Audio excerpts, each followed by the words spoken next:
back don't crack. Is that true? I think so. Have you ever heard that once you go black, you can't go back?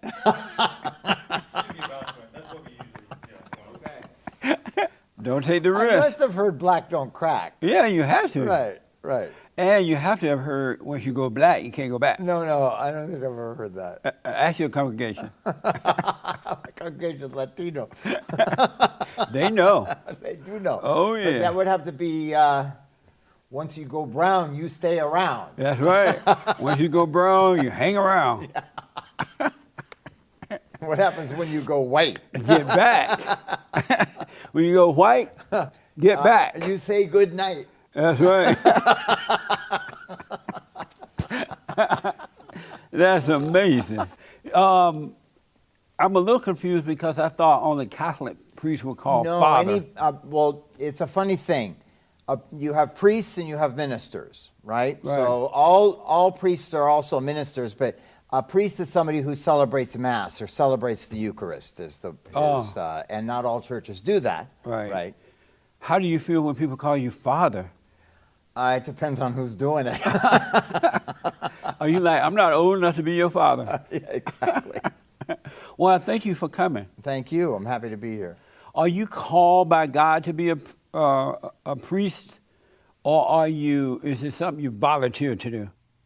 It's you feel a calling, right? And so in my case, I felt a calling deep within me. This happened after many years. I was already in my 30s and 40s.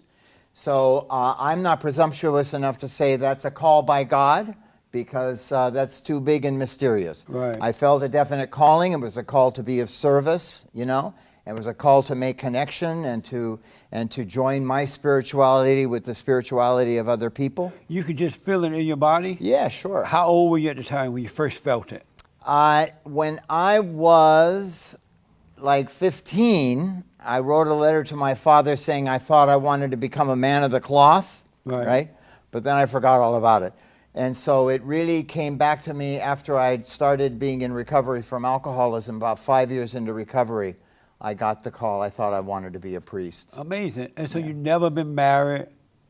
Well, you can marry in my church. Oh, you can? Sure. Oh, okay. Yeah. In fact, my church is gay friendly. I can marry a man. You can marry a man? In my church. Have you ever done it? I've officiated at the marriage. But you never married one? No, I've never been married. Oh, okay. And no children or anything? No. Do you regret not getting married, having children now that you're older? Well, and I'm gay. You're gay? Yes. You don't look gay. We come in all shapes and sizes, brother. So you're gay? I'm gay. I didn't know you were gay. Yeah, well, I just told you. How did you become gay? One doesn't become gay. One is born that way. Does God know you're gay? I believe so. Did he make you that way? That's my opinion. You think that God made you gay? I have no, I don't know I'm not going to be presumed to plumb the depths of the Most High, but yes, I've been gay as long as I can remember. And so, have you been with men? Of course. Like sexually?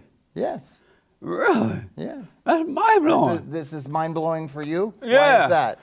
Because I never expected a priest and a father of Epiphany Church to be gay. That You sounds don't like look you're gay. coming from the assumption. What's look gay mean? Switchy and soft looking. Really? That's what you call stereotyping. Oh, but that's called. That's like if I were to say to you, "Well, you're black. Where's your fried chicken?" I was at the house, and I can't wait to get home to eat it. So That's amazing. So, do your congregation know that you're gay? Absolutely, they do. That is mind blowing. So now I see a little gay in you. Good. When you did this, I saw it. So thank you. How old are you? 68. So are you gonna be like gay all your life, or will this pass? You know the answer to that as well as I do. But Are you going to be black all your life, or is it going to pass? But being gay and being black is different. It's like No, it's not, my brother. black is a skin color, but gay is like an abnormal lifestyle. Is that what you believe? Yeah, you can overcome it. No, I'm afraid that's wrong. So why So would we're God? not here to talk about sacred resistance. We're going to talk about homosexuality. I'm just stunned that you're gay. I didn't know that. I didn't read it. One last question about that. Why would God make lesbians and gay men? Why? What was the purpose of that? Why did God make zebras? But how about lesbians? What was the purpose of that? To multiply. To multiply, to make more Have zebras? sex and make more Why zebras. do we need more zebras? To keep the earth clean and do what zebras do. But you don't know why God made lesbians. I don't know why God made zebras. I don't know why God made you or why God made me. Amazing. If you say you know it, I know why I'd say God you're made probably me. being a little presumptuous. No, he made human beings to create love. And he probably made zebras so that's why he made gay people. Amazing. I had no idea. So I got to ask you about your organization, the Sacred Resistance. Sacred LA. Resistance, right. What is it? How did it get started and why?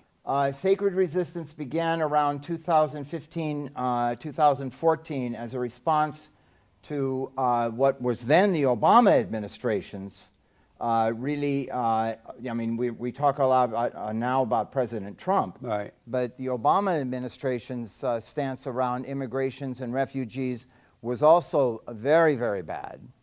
And so it was created around the militarization of the southern border between Mexico and Guatemala, using the Mexican army as a proxy for our own immigration service. And it was also created as in response to the influx of refugees coming up from Central America, fleeing violence and fleeing corruption, but really fleeing really terrible levels of violence in Honduras and Guatemala and El Salvador, and all those children coming up at that time. And so the Episcopal Church, and particularly the Diocese of Los Angeles, we thought that there needed to be a more humane response to that condition than the one we were giving. You guys didn't like the fact that Obama was trying to prevent them from coming here? Obama was actually, he was trying to prevent them from coming here, but also Obama was the one who interfered in the Honduran elections in 2009 and caused that situation. In what way? How did he do that? What did he do? He supported the United States supported the loser of that election and put him in office, even though he had lost. It was one of the first things Obama did in 2009. So your sacred resistance, are you for illegal aliens just crossing the borders, like for open borders, and you just want them to come in? No, what we're for is for a just immigration service, so that if someone is, it is a mandate, international law, that someone who is fleeing violence and asks for asylum be given a fair hearing of that for that asylum, right? And we're also asking for immigration laws where the quotas are adjusted, where someone who is, to come in legally at this point in the United States, okay? There's like a waiting list of, even in the asylum cases, they're like 3 or 4, 5 years behind schedule, right? So to come in legally in the United States, the only thing that gets you in really is if you have a ton of money, right? Then you can get in, right? But our immigration system is broken at this point. But these people come illegally. Are you for them breaking the law to come into as a priest and a father? Are you for them breaking the law to come into the country? If someone is fleeing violence, but they're not fleeing violence. How do you know? There's no proof that they're fleeing violence from Obama administration or the Great White Hope administration. Of whom you're referring. Do you have somebody They're particular just in running mind? away. They claim to be running away from gang members and things like that. You don't think that's what you think they're lying? But they shouldn't be allowed to just come into our country. They should clean up their neighborhood, right? Because they're bringing that a 10, 11-year-old boy is supposed to clean up his neighborhood? The parents are supposed to do it. Is that what happens? And their government. The government and the parents. Right. Well, the government seems to be incapable of doing that there. And if your son is in danger of being murdered by a gang, You take him out of there. You would do that, and I would do that. But now they're doing that here. They're bringing that same evil stuff here, and they're still killing each other, and they're killing American citizens. What are they supposed to do now? Run to another country? What do you mean they're killing American citizens? These are violent gangs. Evidence of that. Yes, it is. Have you seen in New York and South Central I lived in New York LA? for 30 years. There were no gangs killing Americans. What's the name of those street gangs? MS-13 and other is rampant in New not York rampant. and other places. Are you in denial about that? I'm not in denial. But you're Absolutely not no, being it is honest not about it. rampant. It is the rampant. violence that MS-13. Are you seriously saying it's not rampant? Hang on. Let me finish. Go ahead. The violence of MS-13 is actually perpetrated on its own members, right? No. You're talking about what goes on in Brentwood on Long Island, which I live very close to for many years, right? Right. Right? I'm not negating that violence exists. What I am saying is that it has been wildly blown out of proportion. But it hasn't. It absolutely has, my brother. I know police officers and others who are working with those It people. absolutely has been blown I've seen it. wildly. I've seen it. It has not been. It's not blown out of proportion. It's not really told how bad it really is. Give me some numbers. I don't have numbers right here, but they're killing. And so you're okay with them leaving their country, killing one another, but to come here and do it? That's a really dumb question. Are you okay with that? Give me a dumb answer to it. No, I'm not even going to dignify it with an answer. But you said that they are doing that to themselves over there. But no, that isn't actually what I said. Well, they're running away from it, right? Yes. But they're coming here doing it to themselves. You're talking about 8, 9, 10, 11-year-old kids coming here. Those are not. Well, there are some kids coming here, but they're becoming killers as well. This is just bullshit. You a priest? Can you curse? I just did. That's amazing. You gay and you curse? God is not pleased. God is not pleased. How do you feel? I guess you and I worship two different ideas about that. Oh yeah. How do you feel about the Great White Hope? What is that? Donald Trump, the president. I'm not in favor of him. Why not? I think he's incompetent and mentally unstable. In what way? In what way is he mentally unstable? First, incompetent. How is he incompetent? He is impulsive, ignorant, does not take advice of people who know about things. He is a narcissist and therefore sees the world only in terms of himself. He is psychologically really damaged, and I just think he's a very poor. Is it impulsive or compulsive to put a wall up around the border to protect the American citizen? It's ineffectual. Is that mental? Well, I mean, he hasn't really done it. I think it's just a publicity. No, the wall is going up. Is that mental? Have you heard that they? I know, and they're boring through it. But I'm asking you, is that mental to put America first? You mean, do I think that's a good thing to put America first? Right. No, I don't think it's a good thing to put America Are first. you an American citizen? I am an American citizen. And so you think that it's a bad idea to put the wall up around the border? I think it's a terrible idea. You don't want to protect the American people? It's ineffectual. So Israel put a wall up around its borders. Are they mental as well? Yes. Israel is mental for putting a wall up? Yeah. That's amazing. You love the Jews? I do. You love white people? Well, I try to love people generally. How about white people? I don't understand the meaning of that question.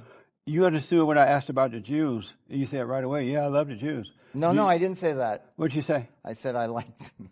Do I love the Jews? Do I love white people? I think what I said is actually I try to love all people. Do you love the white people?